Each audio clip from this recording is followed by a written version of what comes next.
The air on the Tennecker plot in rural Tennessee was thick with the scent of freshly cut pine and damp earth, a perfume of peace Liam hadn't smelled in years. Each swing of the heavy brush axe was a blow against the past, against the suffocating grief that had clung to him since Sarah's death, against the sterile, recycled air of the military bases that had been his only home. This land, his grandfather's land, was his inheritance. Not just the soil and the trees, but the promise of a foundation, a place to finally set down roots for himself and his 7-year-old daughter Maya. He paused, leaning the axe against a rust-colored fence post that sagged like a tired old man. His back ached, and his hands, though tough, were beginning to blister, but it was a good pain, an honest pain. He surveyed the clearing he'd made, a perfect square of reclaimed earth, where a sprawling oak tree once stood, its stump now a monument to his morning's labor. This was the spot. This was where he would build his workshop, a place to shape wood into art, to find solace in creation. It was more than a plan, it was a lifeline. "You're making quite a racket over here." The voice, sharp and unexpectedly close, made Liam flinch. He turned to see a woman standing on the other side of the dilapidated fence. She was in her late 50s, with a helmet of perfectly coiffed blonde hair that defied the gentle breeze. Her floral sundress and pristine white sneakers seemed out of place against the wild backdrop of the countryside. She held a pair of pruning shears like a scepter, just clearing some of the overgrowth, Liam said, offering a tired but friendly nod. "It's been let go for a while." "Tell me about it," the woman said, her lips thinning into a smile that didn't reach her eyes. "I'm Karen Miller. My husband George, God rest his soul, and I have lived next door for 30 years. We were very close with your grandfather." The claim felt hollow, a social nicety rather than a genuine sentiment. Liam knew for a fact his grandfather had been a recluse for the last decade of his life. "Liam Blackwell, it's nice to meet you." "Blackwell, of course," she mused, tapping the shears against her palm. "Your grandfather was a sweet man, but he wasn't much for upkeep. George used to say this property was one good storm, away from being reclaimed by the forest. I've been keeping an eye on it for you, you know? Making sure no squatters moved in." "Well, I appreciate that," Liam said, though the possessive way she spoke about his land set his teeth on edge. "The squatters have officially arrived, I guess." Karen let out a short, sharp laugh. "I see that. Making big plans already." She gestured with the shears toward the cleared space. "What's all this for?" "A workshop," Liam answered, a flicker of pride in his voice. "I'm a carpenter, or I'm trying to be again." Her eyes narrowed, scanning the area from the stump to the fence line. "A workshop, that's ambitious. You know, you're a little confused about the property line, dear." Liam's polite smile tightened. "I don't think so. The survey markers are pretty clear. The fence is the line." Karen shook her head with the practiced patience of someone correcting a child. "Oh no. That old fence is practically falling down. It hasn't been the real line in ages. George, he was on the county planning commission for a decade. A very respected man. He always said the true boundary is that line of oak trees over there." She pointed her shears to a row of majestic century-old oaks, about 50 feet inside his property. The line she indicated would not only swallow the clearing he'd just spent 6 hours creating, but would also claim the small, spring-fed pond his grandfather had cherished. A cold knot formed in Liam's stomach. This wasn't a friendly chat. This was a probe. A test. "Ma'am, with all due respect to your late husband, the official county survey I have from the title transfer says otherwise. The deed is filed and recorded. The iron pins are exactly where this fence is." He had spent weeks poring over those documents, tracing the lines with his finger, memorizing every angle and measurement. It was his connection to a man he barely knew, but deeply respected, and the map to his own future. Karen's condescending sympathy evaporated, replaced by a steely glint in her eyes. "Papers can be wrong. They get filed incorrectly all the time. Common knowledge. That land," she said, her voice dropping, "has sentimental value. George and I used to have picnics under those oaks." "They're beautiful trees," Liam conceded, his own patience wearing thin, "and they're on my property. I'm not trying to be difficult, Mrs. Miller, but I know where my land ends and yours begins. I'm building my workshop right here." He gestured definitively to the cleared earth, a symbolic flag planted in the ground. It was a declaration. The shift in her was instantaneous and dramatic. The neighborly facade crumbled, revealing something ugly and grasping beneath. Her face flushed a blotchy red. "You can't do that," she snapped, her voice rising in pitch. "That is an invasion of my family's memories. You have no right." "I have the deed," Liam said, his voice low and steady, a counterpoint to her escalating hysteria. He was a man who had faced down threats far more significant than a shrill neighbor. He would not be intimidated. "I have the survey. This conversation is over." He turned his back on her, a clear dismissal, and picked up his axe. He needed to finish his work. He needed to feel the solid thud of the blade biting into wood, a tangible act of ownership. "You are not turning your back on me," she shrieked. Liam ignored her, walking over to a stubborn root, still jutting from the ground. He raised the axe. "I'm warning you." The axe fell, cleaving the root in two, That was when he heard it. The frantic tapping of fingers on a phone screen. He turned slowly, his heart pounding a sudden, heavy rhythm against his ribs. Karen was holding her phone to her ear, her body trembling with a manufactured terror. Her eyes, locked on his, were filled with a chilling, triumphant malice. Yes, 911. I need help, she cried into the phone, her voice breaking with fake sobs. There's a man on my property. He's being very aggressive. He has an axe. Liam stood frozen, the axe hanging limply from his hand. The air, once filled with the promise of peace, now crackled with the poison of her lies. He's threatening me. He's trespassing, and he refuses to leave, she wailed. She gave the dispatcher her address, which was, of course, the house right next to the land she was trying to steal. The land where he was standing. Please, hurry. I'm so scared. She disconnected the call. A single, perfect, tear tracing, a path down her cheek. She looked at Liam, her expression a grotesque mixture of victimhood and victory. In the sudden, ringing silence, Liam could hear it, faint at first, then growing steadily, unmistakably louder. The distant mournful wail of sirens. They were coming for him. He looked from the deed he knew was tucked safely in his truck, to the axe in his hand that was now a weapon. To the woman who had just weaponized the law against him, this wasn't about a fence line anymore. This was a battle for his home, for his daughter's future, for his own sanity. And as the sirens screamed closer, he realized he was about to fight the first volley as the enemy on his own damn land. The wail of the sirens grew from a distant cry to an immediate, piercing scream. Liam didn't move. His mind, trained by years of reacting to threats, was a vortex of cold, analytical fury. Every instinct told him to drop the axe, to raise his hands, to de-escalate. But a stubborn, primal part of him refused to be profiled as a criminal on land paid for with his grandfather's sweat and his own grief. 2 patrol cars, county sheriff markings emblazoned on their sides, careened up the long gravel driveway, spitting stones against the undercarriage. They stopped short of the clearing, doors flying open. A younger, wiry Deputy Davis, according to his name tag, drew his service weapon, holding it in a low-ready position. The second officer was older, thicker around the middle, with a face like a worn leather satchel. He moved with a deliberate, unhurried pace that spoke of decades on the job. His name tag read Sheriff Brody. "Ma'am, are you all right?" Deputy Davis called out, his eyes darting from Karen's trembling form to Liam and the axe in his hand. "Sir, drop the axe. Now." Karen, a consummate actress, let out a piteous sob. "He wouldn't listen. I told him this was my land, and he just got so angry." Slowly, deliberately, Liam bent at the knees and placed the axe on the ground, then straightened up, his hands held open at his sides. He would not give them the satisfaction of seeing him cower. "This is my property," Liam said, his voice a low rumble that carried across the clearing. His gaze was fixed on the older man, Sheriff Brody. He looked like someone who understood the weight of history, the stories the land told. "He's lying," Karen shrieked. "Brody, you know me. You knew my George. Would I lie to you?" Sheriff Brody's eyes, a pale washed-out blue, flickered from Karen to Liam. He didn't answer her. Instead, addressing Liam, "Son, we received a 911 call about a man with an axe threatening a homeowner. Right now, that looks a lot like you. So just take it easy and tell me what's happening." "What's happening?" Liam said, reining in his temper, "is that your deputy has his hand on his gun while standing on my property. What's happening is that this woman is trying to steal my land and called you to help her do it." "That's enough," Davis snapped, taking a step forward.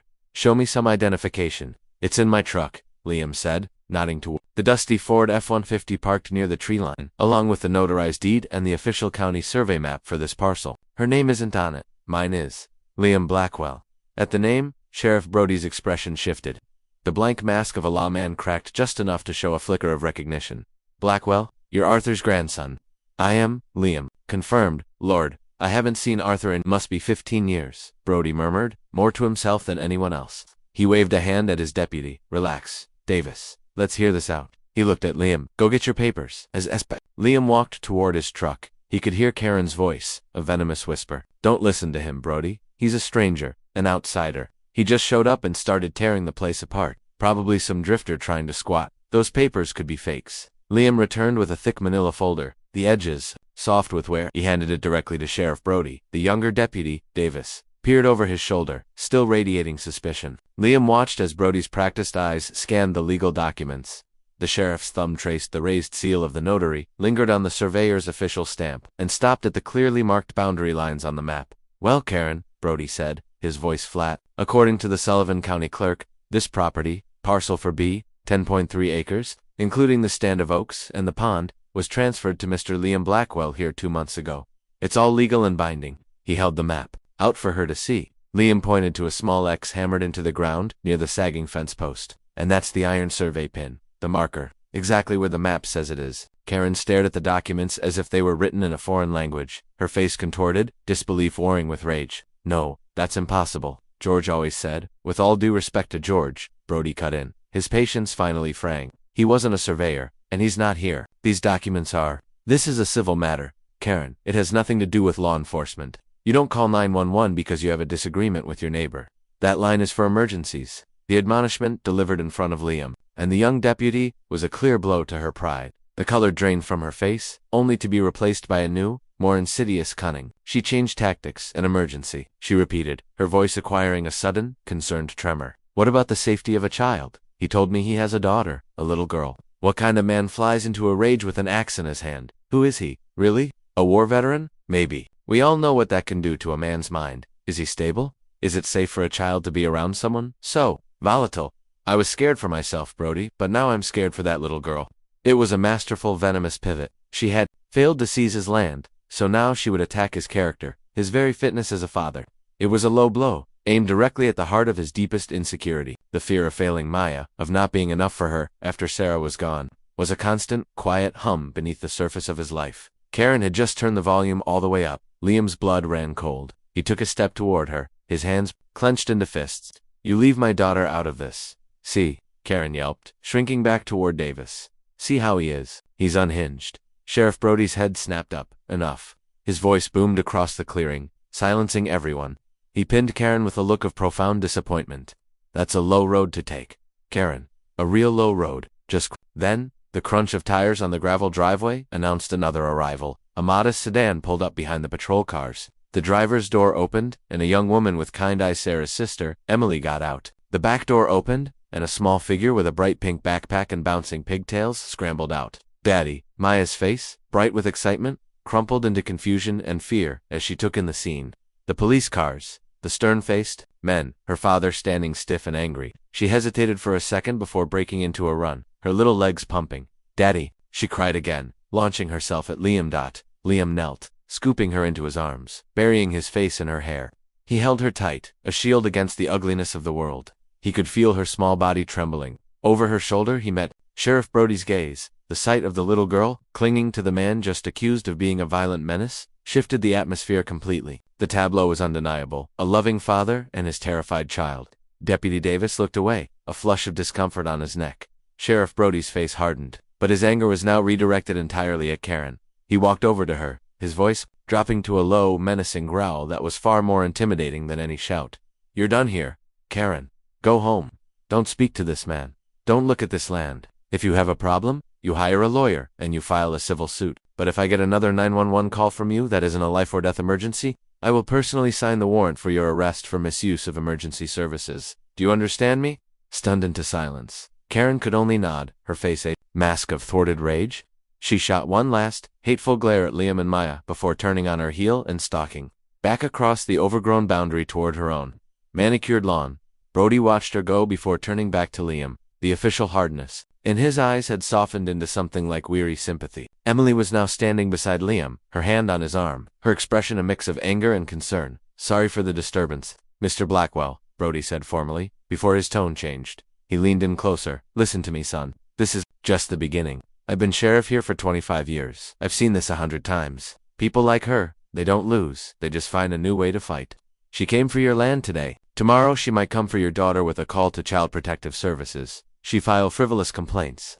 She'll make your life a living hell because she feels entitled and you embarrassed her. He handed the manila folder back to Liam. Get a lawyer, Brody said, his voice low and serious. A good one, and get cameras. Get a dozen of them. Point them everywhere. Because with people like Karen Miller, the only thing that beats her story is a recording of the truth. Liam looked down at his daughter, still clinging to his neck, then at the sprawling 10 acres that were supposed to be a sanctuary. The immediate threat had been neutralized, but Sheriff Brody's words hung in the air, heavy and ominous. This wasn't over. The first battle had been won, but the sheriff had just handed him the map for a much longer, uglier war. The silence left behind by the departing patrol cars was heavier than the noise had been. It was filled with the things that hadn't been said, the threats that now hung in the humid Tennessee air. Maya was still hiccuping soft sobs into Liam's shoulder. Emily, Sarah's sister, stood beside them, her hand a small, steady pressure on his back. I'm so sorry, Liam, Emily whispered, her eyes flashing with anger toward Karen's house. That woman, she's a monster. She's a problem, Liam corrected, his voice tight. He stroked Maya's hair, trying to project a calm he didn't feel. His heart was still hammering against his ribs, not with fear, but with a cold, clear rage. Karen hadn't just threatened his property. She had tried to use his daughter as a weapon against him. She had tried to frame his grief and his struggle to rebuild as instability. What are you going to do? Emily asked, her practical nature taking over. You can't live like this, looking over your shoulder every second. Liam looked up from Maya, his gaze sweeping over the land. He saw the clearing for his workshop, the sagging fence, the ancient oaks that stood inside his property line like silent witnesses. He saw the old farmhouse, needing paint and repair, but solid, a testament to his grandfather's stoicism. This was his. All of it. Sheriff Brody's warning echoed in his mind, not as a threat, but as a clear-eyed directive. This is just the beginning. I'm going to fight back, Liam said, his voice devoid of doubt. I'm not just going to defend. I'm going to fortify. He finally met Emily's gaze, and she saw the man he had been in the search, one who understood strategy, who knew that the best defense was an overwhelming one. She wants a war. I'll build a fortress. The next morning, Maya went to a day camp in town with Emily. Liam did not pick up his brush axe. Instead, he drove his truck to an electronics supply store in the city and returned with nearly $2,000 worth of equipment for the rest of the day. He worked with a methodical intensity, a man on a mission. He wasn't clearing brush, he was establishing a perimeter. He installed 8 high-definition, weatherproof security cameras. One was mounted high on a pole, giving a panoramic view of the entire property line he shared with Karen. 2 more were aimed directly down the fence itself, one from each end. Another covered his long driveway. One pointed at the front door of the farmhouse, another at the back. 2 more were positioned to cover the clearing for his workshop and the area around the pond. They were all wired to a DVR system in his living room, which fed to a large monitor next to the TV. The system recorded on a continuous loop and uploaded encrypted backups to a cloud server every hour. It was professional, comprehensive, and undeniable. His last act of the day was to walk the entire length of the dilapidated fence, from the road to the deep woods. Every 10 feet, he hammered a tip post into the ground and affixed a stark, black-on-white sign posted, "No trespassing. Violets will be prosecuted to the fullest extent of the law. Property under 24-hour video surveillance. Hill Blackwell. Owner." He made sure several of the signs were angled perfectly toward Karen's house. It wasn't just a warning. It was a message. I see you. I'm ready for you. The day after he was on the phone, he didn't look for a folksy local lawyer who might play golf with Karen's friends. He found Jessica Riley. Her firm was in Nashville, and her online profile picture showed a woman with sharp eyes and an unsmiling mouth. She was a former JAG officer who specialized in property disputes and harassment cases. When he explained the situation over the phone, there was a long pause on the other end. "Mr. Blackwell," she said, her voice crisp and devoid of fluff, "you have a predator on your border. These types are territorial, and you've challenged her dominance. She's not after your land so much as she's after your submission." The 911 call was Act 1. Sheriff Brody's warning was sound advice. The cameras are an excellent start. He hired her on the spot. Her first pieces of advice were simple and direct. Document everything. Every interaction, every strange car that drives by slowly, every piece of mail. Keep a log. Never engage with her directly. Let the cameras and the signs do the talking. And for God's sake, don't give her any ammunition. Keep your property clean. Keep your conduct cleaner. For a week, there was peace. An unnerving, fragile quiet settled over the 10 acres. Karen remained on her side of the fence, often seen staring from her kitchen window, a stationary figure of contempt. But she made no move, said no word. Liam and Maya fell into a rhythm. He spent his days making small, necessary repairs to the farmhouse, fixing leaky faucets, patching drywall, sanding and staining the old hardwood floors until they glowed. Maya, seemingly recovered from the scare, explored the woods with him, collected interesting rocks from the creek bed, and drew endless pictures of the castle they were fixing up. In the evenings, they'd sit on the porch, swing his grandfather had built, watching the fireflies begin their nightly ballet. For the first time since Sarah's death, Liam felt a sense of hope, a belief that this new life was not just possible, but within his grasp. The peace felt real, earned. The illusion shattered on a Tuesday afternoon. The mail carrier's truck left a small stack of envelopes in his roadside box. Tucked between a power bill and a flyer for a local pizza place was a long, cream-colored envelope with the official seal of the Sullivan County Code Enforcement Office. His hands felt cold as he tore it open. His eyes scanned the dense, bureaucratic text, and the knot in his stomach returned, tighter than ever. It was an official notice of violation. A formal complaint, it stated, had been filed by a concerned local citizen who wished to remain anonymous. It listed a litany of alleged infractions. Violation 1, unsafe debris pile creating a fire and pest hazardous stack of cleared brush. Violation 2, unpermitted earth moving and foundation preparation, is leveled ground for the workshop. Violation 3, potential violation of Buffer zones his clearing work near the pond. He read through the jargon, his anger simmering. It was all baseless, designed to tie him up in red tape. But then he got to the last item on the list, and the anger turned to ice. Violation 4. Investigation into substandard and unsafe housing conditions for a minor child pursuant to County Ordinance 11B. The complaint alleged, the primary residence is in a state of disrepair, with potential structural instability, inadequate sanitation, and presents an ongoing hazard to the well-being of the minor child, Maya Blackwell, residing therein. The document informed him that a county inspector would be arriving for a mandatory, comprehensive inspection of his entire property and home in 7 days. Failure to comply would result in escalating fines and potential condemnation proceedings. It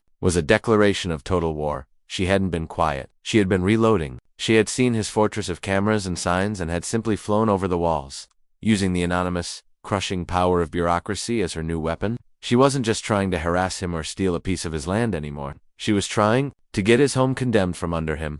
She was using his daughter's name on an official government document, painting him as a negligent father living in a hovel that endangered his own child. His breath caught in his throat. His gaze drifted from the horrifying words on the page to the security monitor on the wall. The screen showed a live feed of the property line. And there, standing on her perfectly manicured lawn, phone held to her ear, was Karen. She wasn't looking at the fence. She wasn't looking at the signs. She was staring directly at his house, a faint, satisfied smile on her face. The cameras he had put up for protection now served only to give him a perfect, high-definition view of the enemy as she launched her most devastating attack yet.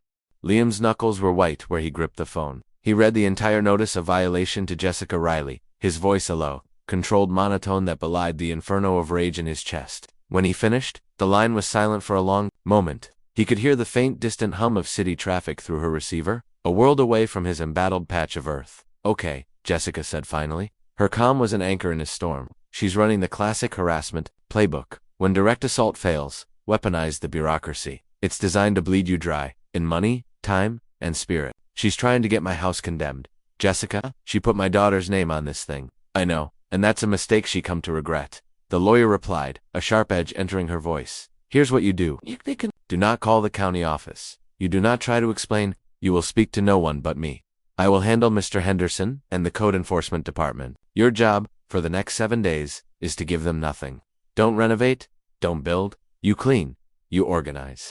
You make that property so pristine, so unimpeachably safe, that the inspector's report makes the initial complaint look not just exaggerated, but malicious and insane. Are we clear, Crystal?" Liam said. "Good. I'll be there for the inspection. This Henderson fellow won't be walking around your property alone." The moment he hung up, Liam was in motion. The next week was a blur of relentless, punishing labor. It was a race against the clock set by Karen's malice. He rented an industrial-grade wood chipper, and for an entire day, the machine roared. Devouring the mountain of brush he had cleared, he sprayed a mountain of fragrant, dark mulch. Deep in the woods, turning a fire hazard into a neat, forest floor bed. He dismantled the lumber and tools from his workshop clearing, stacking everything in a hyper-organized fashion inside the old barn. Then he turned to the house.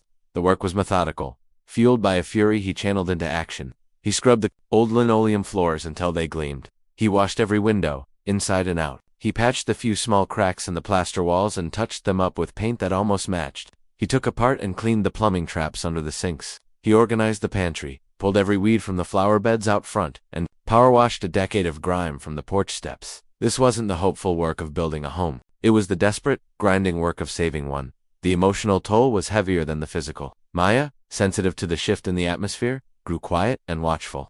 One evening, she came upon him, scrubbing the baseboards in the hallway, his face grim with exhaustion. "Daddy, is the mean lady from next door making you do this?" she asked, her small voice cutting through his frantic focus. Liam stopped, his shoulders slumping. He pulled his daughter into his lap, the smell of bleach and sweat clinging to him. "No, Sweeney, I'm just getting our castle ready for a visitor. We want it to look its best." The lie tasted like ash in his mouth. He was terrified. For the first time, he felt a genuine spike of fear that Karen's poison could work, that some detached bureaucrat could walk through his home, his grandfather's home, his sanctuary, and declare him unfit, that he could lose Maya not to a visible enemy, but to a signature on a form.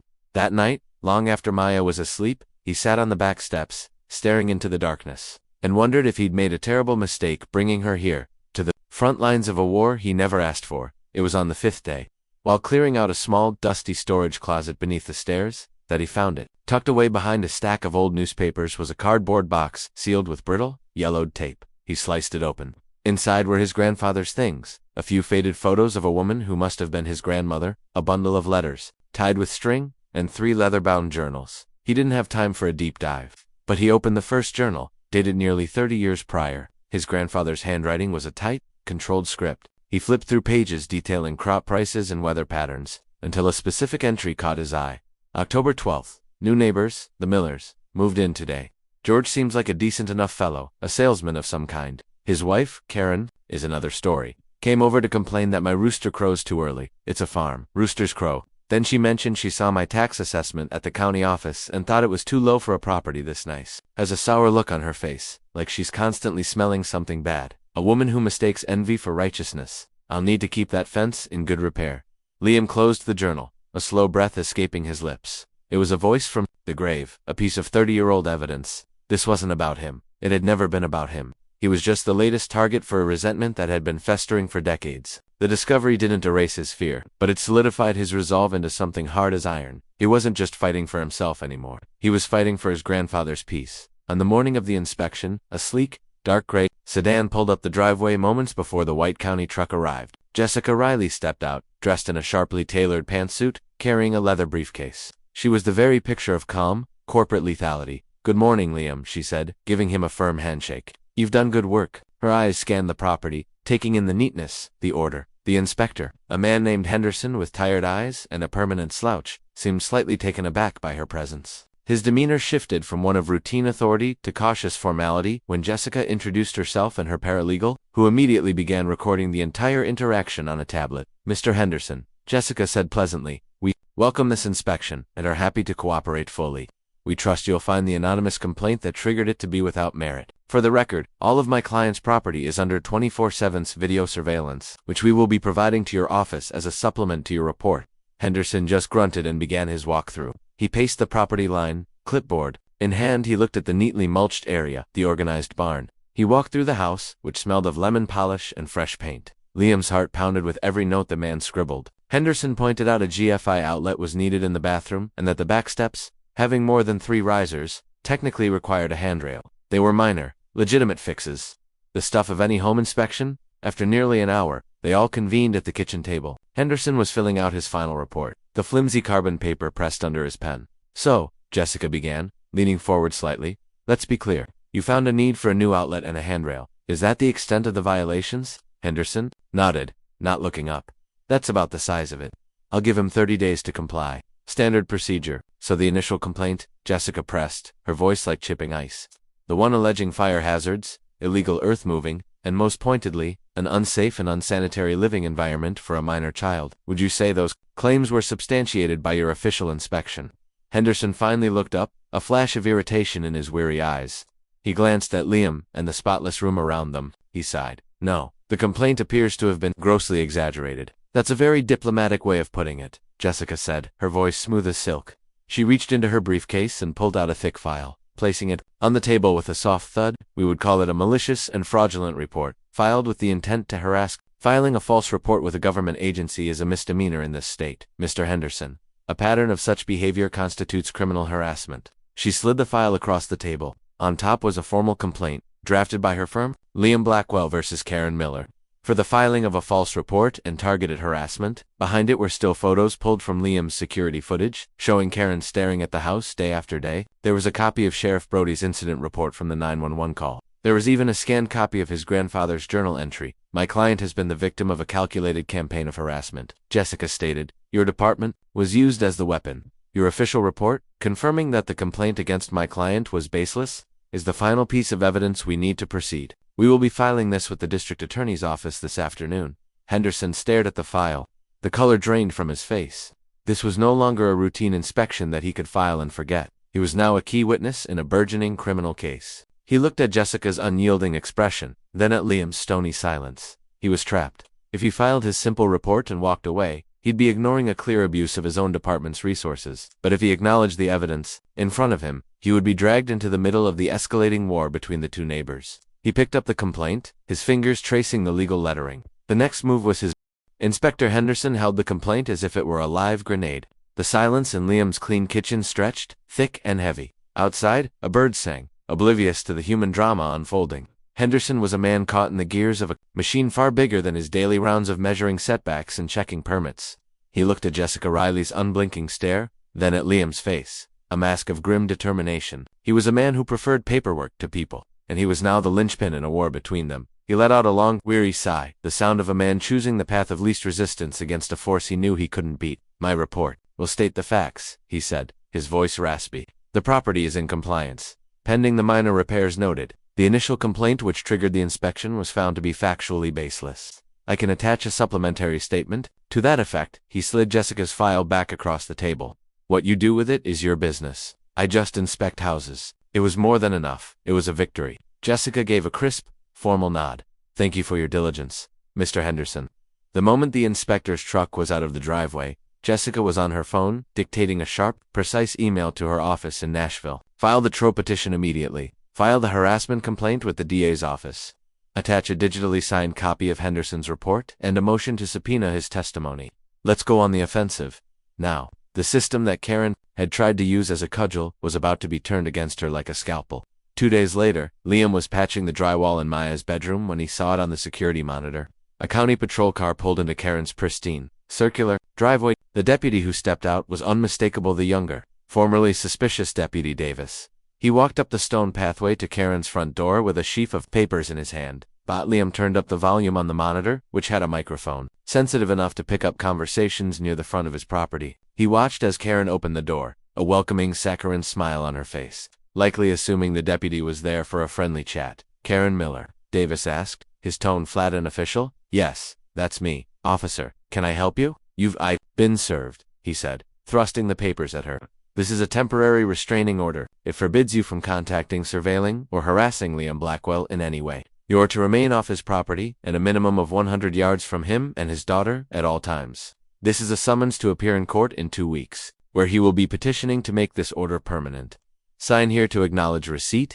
Karen stared at the papers, her smile frozen, then melting into a mask of pure, uncomprehending shock. The color drained from her face. What? What is this? I'm the victim here. He's the one who— Ma'am, I'm just here to serve the papers, Davis said, his voice betraying not a hint of sympathy. He had been there for the 911 call. He had seen Maya run to her father. He had heard Sheriff Brody's warning. He now looked at Karen not as a pillar of the community, but as a colossal waste of his time. Sign, or I'll note that you refused service, and will proceed anyway. Humiliated on her own doorstep, Karen snatched the pen and scribbled her name. As Davis walked back to his car, she stood motionless in the doorway, the legal documents fluttering in her trembling hand. The hunter had just been told she was the prey. News in a place like Sullivan County travels on currents of its own. Through the pews at church, over the counter at the hardware store, and in the checkout line at the grocery, the story was intoxicating. Karen Miller, the widow of the very respected George Miller, the self-appointed queen of the neighborhood, had been slapped with a restraining order by the quiet veteran who'd moved into the old Blackwell place. The narrative which Karen had so carefully crafted was slipping from her grasp. People who had once nodded along to her tales of the unstable newcomer now exchanged knowing glances. Old stories were resurrected. The time Karen tried to have the mailman fired for leaving a tire track on her lawn. The time she called the police on teenagers for laughing too loudly in the park. Her carefully constructed facade of civic concern was crumbling, revealing the petty tyrant beneath. She was being isolated, walled off by the consequences of her own actions. A week before the court date, Liam was on his porch swing with Maya, reading her a story as the sun set. He glanced at the security monitor he'd installed on the porch and froze. Karen was at the fence line. She wasn't staring or holding a phone. She was just there, pacing back and forth on her side of the property, her shoulders slumped. The TRO stipulated a 100-yard distance, but the fence line itself was a gray area she was clearly willing to test. He ushered Maya inside. Go get your bath started, sweetie. I'll be in a minute. He stood just inside the screen door watching. Karen saw him. She stopped pacing and walked directly to the sagging fence, stopping just short of the no trespassing sign. Blackwell, she called out, her voice no longer shrill, but thin and reedy, laced with a desperate manipulative weakness. Please, can we just talk about this? Liam remained silent, his hand on the doorknob. This has all been a terrible misunderstanding, she went on, her voice cracking. My Georgie's only been gone a year. I'm not myself. That land, it was our special place. I've been acting crazy, I know that. I'm sorry. Please, just tell your lawyer to drop this. We can be good neighbors. I know we can. It was the ultimate test. Every fiber of his being screamed at him to unleash the torrent of his rage, to tell her exactly what he thought of her fake apology and her crocodile tears. He thought of Maya's frightened face, of the days of backbreaking labor, of the cold dread the inspector's letter had caused. But he also heard Jessica Riley's voice in his head. Never engage. Her words are traps. Your silence is a shield. He looked at Karen, her face pleading under the dim glow of his porch light. He gave her nothing. Not a word, not a nod, not a flicker of emotion. He simply turned, pulled the screen, door shut with a soft click, and walked back into the depths of his house, leaving her alone in the twilight. He went to the monitor in the living room. On the screen, he saw her reaction. His silence was more devastating than any argument. Her shoulders sagged, the pleading mask fell away, revealing a flash of her true, venomous fury. She had offered a tactical surrender, and he had refused to even acknowledge it. Defeated, she turned and shuffled back to her empty, immaculate house. The day of the hearing arrived. The courtroom was small and smelled of old paper and stale coffee. Liam sat beside Jessica, his back ramrod straight, his suit feeling foreign on his shoulders. Across the aisle, Karen sat with a man in an expensive-looking suit, his face pinched and arrogant. She refused to look at Liam, staring straight ahead as if he didn't exist. The judge, a stern-faced woman named Judge Marion, entered, and the room fell silent. We are here to hear the petition of Mr. Liam Blackwell for a permanent restraining order against Ms. Karen Miller. Ms. Riley, you may begin. Jessica stood up, but before she could speak, Karen's lawyer shot to his feet. Your Honor, before we proceed, my client has an announcement. We will of course be contesting this frivolous and insulting restraining order, but we have also, as of this morning, filed a countersuit against Mr. Blackwell. Judge Marion raised an eyebrow. A countersuit for what? Counsel, malicious prosecution. No, Your Honor, the lawyer said, a smug smile playing on his lips. We have filed a quiet title action. We intend to prove that my client, Mrs. Miller, and her late husband have met all the statutory requirements for adverse possession of the disputed portion of Mr. Blackwell's property, namely, the 50-foot strip that includes the oak trees and pond. She is not a harasser, Your Honor. She is a property owner, defending what is rightfully hers. A quiet gasp went through the courtroom. Jessica Riley's calm facade didn't break, but Liam felt the floor drop out from under him. This wasn't about a restraining order anymore. This wasn't about getting her to leave him alone. She had found the one legal weapon he had not anticipated. In a stunning reversal, she had turned his case about her harassment into a full-blown trial over the ownership of his land. The war had just reached its final, most dangerous battlefield, the courtroom itself. The air in the courtroom crackled with the lawyer's audacious pronouncement. A quiet title action. It was a legal broadside, a declaration that this was no longer about behavior, but about ownership. Liam felt a surge of hot, disbelieving anger. She was actually trying to steal his land in front of a judge. Judge Marion, however, looked thoroughly unimpressed. She peered down from the bench over her spectacles, her gaze sharp and analytical. Counselor, you are aware that filing a retaliatory suit in response to a domestic protection petition is viewed with extreme disfavor by this court. This is not retaliation, Your Honor, Karen's lawyer said smoothly. It is the central issue. My client's alleged harassment was simply her asserting her long-held rights. The two matters are inextricably linked. Jessica Riley was on her feet. Your Honor, this is a classic SLAPP suit, a strategic lawsuit against public participation. It's designed to intimidate my client and bury him in legal fees for daring to seek protection from this court. We ask that you dismiss the countersuit and proceed with the restraining order. The judge considered this for a moment. Her fingers steepled. I will not dismiss it out of hand, she ruled, to Liam's dismay. However, the petitioner is correct that the matters are linked. Therefore, I am consolidating the cases. We will decide the matter of the land first. The validity of the restraining order will naturally flow from that outcome. If the land is hers, she was not trespassing. If it is not, her pattern of behavior will be viewed in a very different light. Proceed, counselor. Show me this adverse possession.